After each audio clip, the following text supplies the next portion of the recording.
Nomination వేసి వస్తున్నట్టున్నారు. హారతి తీసుకోండి. నిన్ను ఇంటి కోడలు చేసుకుంది నీ అందం చూసి, నీ అన్నయ్య గుణం చూసి కాదే, రాజకీయంగా నేను ఎదగడానికి. మీ అన్నయ్య నాకు మద్దతు ఇవ్వనంటాడా? ఇవ్వకపోతే నేను నీతో కాపురం చేయను. నువ్వు ఇంట్లో కాపురం చేయాలంటే మీ అన్నయ్య నన్ను సపోర్ట్ చేస్తీరారు. వెళ్ళు. అన్నయ్య నా కాపురాన్ని కాపాడు అని అడుగు. వెళ్ళు. నా ప్రాణాలైనా ఇస్తాను గాని మా అన్నయ్య ఆత్మగౌరవాన్ని కించపరిచే పని నేను చెయ్యను.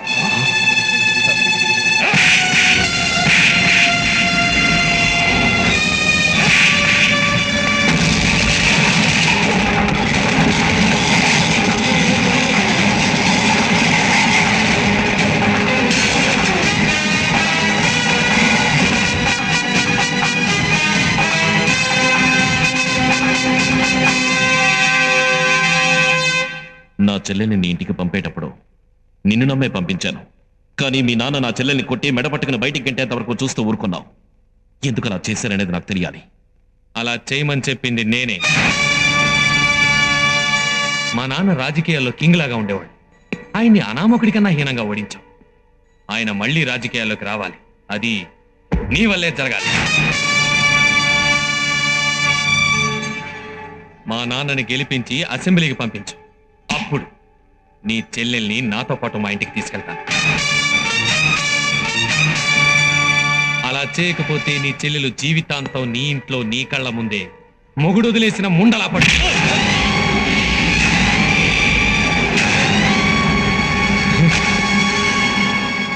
చెల్లెలి కోసం నీలాంటి పనికిరాని బావమరిది కండిషన్లు ఒప్పుకునే మనిషిని కాదు నేను. చిటికేసే లోపు నీ కాళ్ళు చేతులు కట్టేసి నా చెల్లెల కాళ్ళ దగ్గర పడేసి నీ చేత కాపురం చేయించగలను. కానీ నా చెల్లెలి భర్త మనిషిగా ఉండాలనుకుంటున్నాను. నీకింకా 24 గంటల సేపు టైం ఇస్తున్నాను. మర్యాదగా వచ్చి నా చెల్లెల్ని తీసుకెళ్ళి.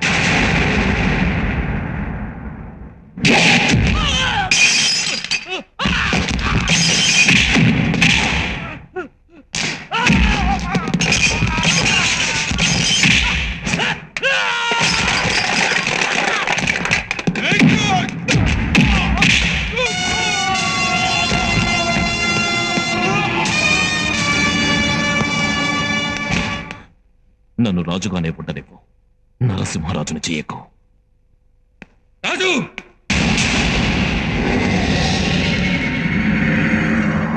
ఇలాంటి రౌడీజం ఇంకెవరి దగ్గరైనా చూపించు, నా దగ్గర కాదు.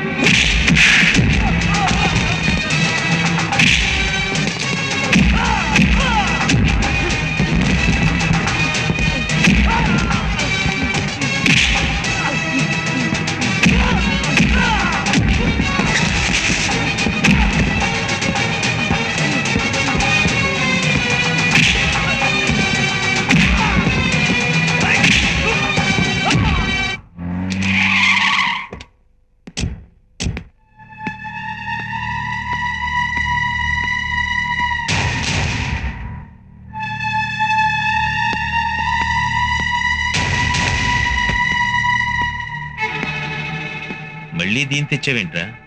ఏంట్రా ఇది? ఎవరు కొట్టారు? ఇన్నాళ్ళు రాజునే చూశాను, ఇవాళ నరసింహరాజుని చూశాను నాన్న.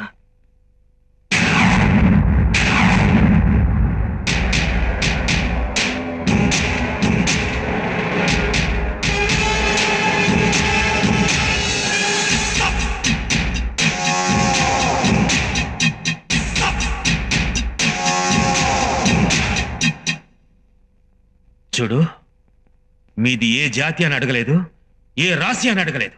ఆఖరికి నీ చెల్లెలు ఒక ఉంచుకున్న దానికి పుట్టిందని తెలిసి కూడా నా ఇంటి కోడల్ని చేసుకున్నాను. అలాంటిది నా కొడుకు మీదే చేసుకుంటా.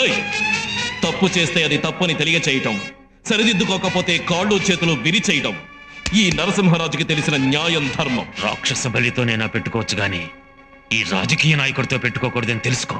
రాక్షసుడైన రాముడితో పెట్టుకుంటే 10 తలలు తెగి పడతాయని నువ్వు తెలుసుకో. పంతానికి వస్తే నీకు దక్కేది నీ చెల్లెలి శవమే. అదే గాని జరిగితే ముందు నువ్వు శవం అయిపోతావు. ఎదిరించినప్పుడే నిజమైన దమ్ము బయటపడేది. నువ్వేవైనా దేవుడివా? దేవుడి అవతారానివా? ఎక్కడ ఉన్నాడు అని ఎగతాళి చేస్తే ఇక్కడ ఉన్నానని స్తంభం బద్దలు కొట్టుకుని వచ్చి నాస్తి అన్నవాడి జీవితాన్ని నాశనం చేసిన నరసింహస్వామి అంశంలో పుట్టిన నరసింహరాజునిరా. నిన్ను చంపడానికి నాకు కత్తులు కొట్టళ్ళు అక్కర్లేదు. ఈ చేతి గోళ్ళు చాలు.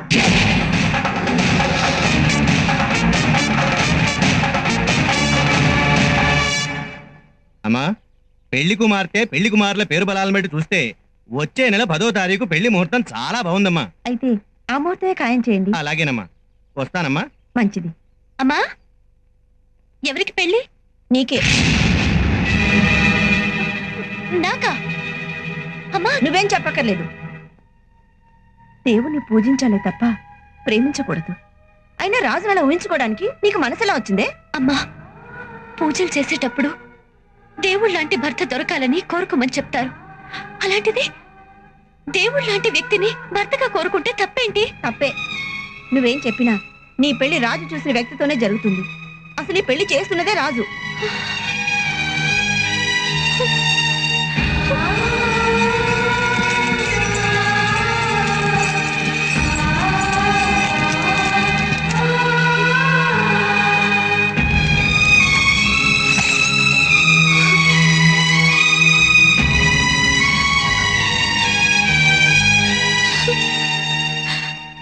మీ తల్లి తాకని మీ శరీరాన్ని ఏ స్త్రీ తాకకూడదని వైరాగ్యంతో మీరు తీసుకున్న నిర్ణయాన్ని నేను తప్పు పట్టడం లేదు. నాకు తెలియకుండా, నా ఇష్టం తెలుసుకోకుండా బలవంతంగా ఈ పెళ్లి ఎందుకు జరిపిస్తున్నారు? పెళ్లి చేసుకుంటే మిమ్మల్నే చేసుకుంటాను, లేదంటే జీవితాంతం ఒంటరిగానే ఉండిపోతాను. నా మనసు మారదు. నీ మనసు మారుతుంది. ఆడపిల్లలు పెళ్ళయ్యే వరకు తల్లిదండ్రుల్ని ప్రేమిస్తారు. పెళ్ళయిన తర్వాత భర్తే దైవం అనుకుంటారు. పిల్లలు పుట్టాక వాళ్లే ప్రాణం అనుకుంటారు. అలా మనసు మారడం ఆడవాళ్లకు దేవుడిచ్చిన వరం. జీవితాంతం పెళ్లి చేసుకోకుండా ఇలాగే ఉండిపోతే నిన్ను నమ్ముకున్న వాళ్ళు ఎంత బాధపడతారో ఆలోచించరా? నా కారణంగా నీ జీవితం నాశనమైందని ఊరంతా అనుకోవటం నీకిష్టమేనా? ఇంతవరకు ఒకరికి సాయం చేసేనే తప్ప ఇంకొకరిని సాయం అడగలేదు. అలాంటి వాణ్ణి మొదటిసారిగా నిన్ను సాయం అడుగుతున్నాను. నా మీద నీకు గౌరవం, అభిమానం ఉన్నది నిజమైతే నువ్వు ఈ పెళ్లికి ఒప్పుకుంటావు.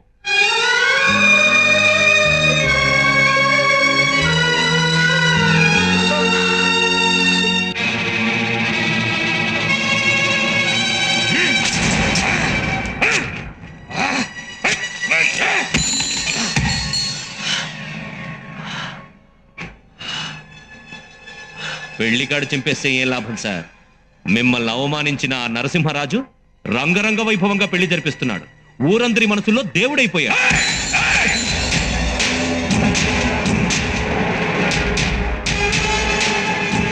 నరసింహరాజు, నరసింహరాజు, నరసింహరాజు!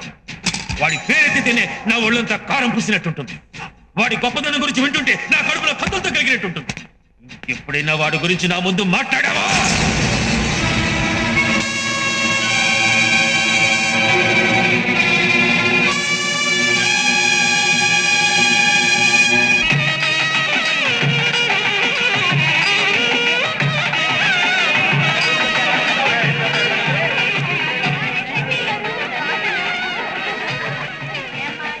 అమ్మా,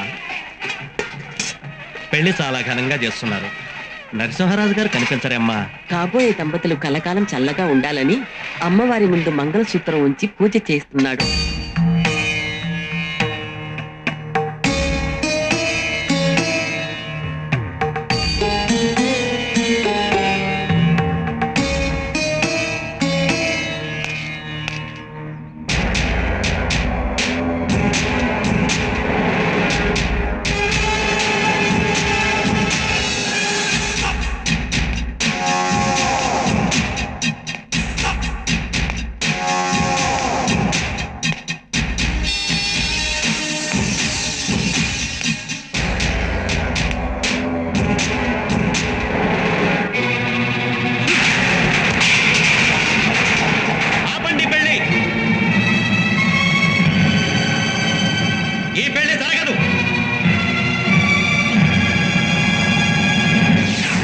ఆస్తిని రాయించుకునే దస్తావేజు కాగితాలు కావు.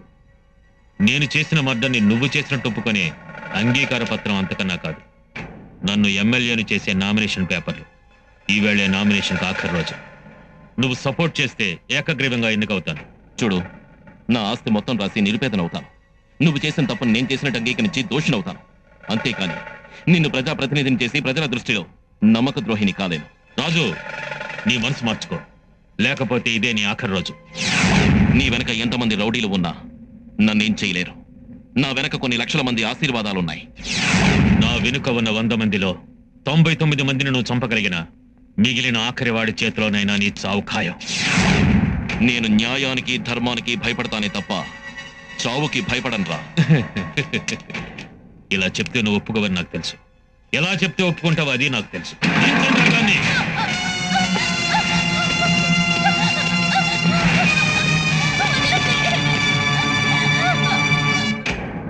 నీ చెల్లెల్ని చంపుతానంటే నువ్వు సంతకం పెట్టు. కానీ 4 నెలలు తొలిచూరు కడుపుతా ఉన్నా ఏ తల్లి అయినా ఇలాంటి పరిస్థితిలో ఉంటే నువ్వు సంతకం పెడతావు. ఎందుకంటే ఆ అమ్మ సెంటిమెంట్ ఉన్నాడు కదా.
విరోధిని ఎదిరించేటప్పుడు నాది ధనుర్రాశిరా.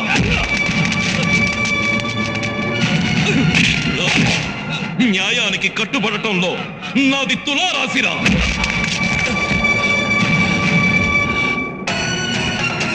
నాది ఏ రాశి ఆ రోజు అడిగారు. నీలాంటి మృగాల్ని వేటాడేటప్పుడు నాది సింహరాశిరా. అది నా జన్మ రాశిరా.